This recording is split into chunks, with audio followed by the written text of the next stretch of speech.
Presidency, states are getting ready to discuss the text. For the first time, the integrated text provided by facilitators and produced by the French Presidency of the Co-op.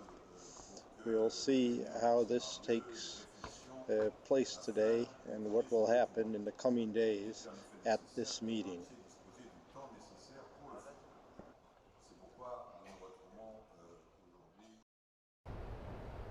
It's now after 1 o'clock in the morning on the 10th of December.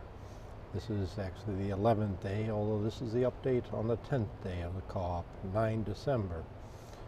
On 9 December, the president of the co-op, Laurent Fabius, on behalf of France, the host of the co-op and the presidency of the co-op, and the state parties to the United Nations Framework Convention on Climate Change, presented a text that he suggested could be the starting point for the very final negotiations on what will be now probably called the Paris Agreement. The text contained just over 26 articles, some terrorism bis articles in between.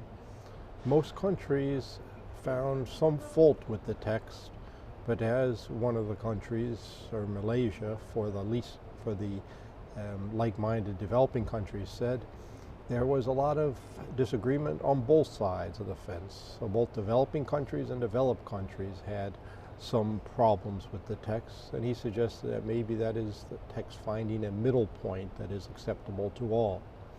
In any case, states have continued their negotiations now after midnight.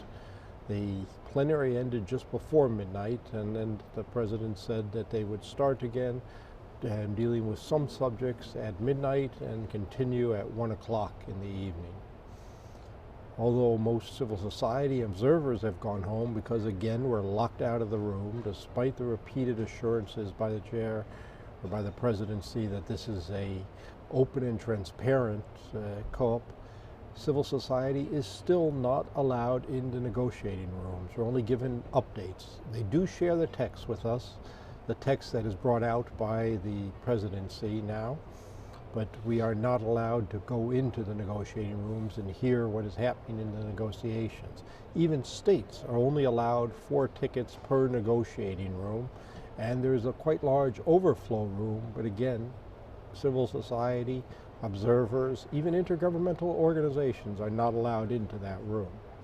As for the text contained an odd mix of ingredients, although a number of developed states found it acceptable to them, at least in part. A number also complained that the text seems to weaken the principle of common differentiated responsibilities. It does that by putting a clause at the end that interprets those responsibilities in accordance with the national circumstance of each country. There also seemed to be a problem with the fact that the text does not clearly state that it is under the convention, and that is something several states insisted on. Also, the lost damages provisions were very vague. Although the Warsaw International Mechanism for Lost Damage was reiterated, very little is said about it. Several states asked that more be said on that. And probably the largest number of states complained that although the 1.5 degree temperature limit is mentioned in the text, it is mentioned usually alongside 2. Still, the text has more than 100 brackets in it, and those will have to be determined whether or not choices are made about should and shall, or even the elimination of paragraphs. So it seems like we still have quite a long way to go and quite a little time to get the rest of the distance we have to go.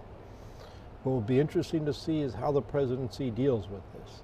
In the past, they have drawn up their own texts and tried to get the parties to adopt it by saying that it has to be done today, and by playing the card that they do not want to be embarrassed. And of course, no country likes to be embarrassed when they are hosting any international meeting. Let's see what happens.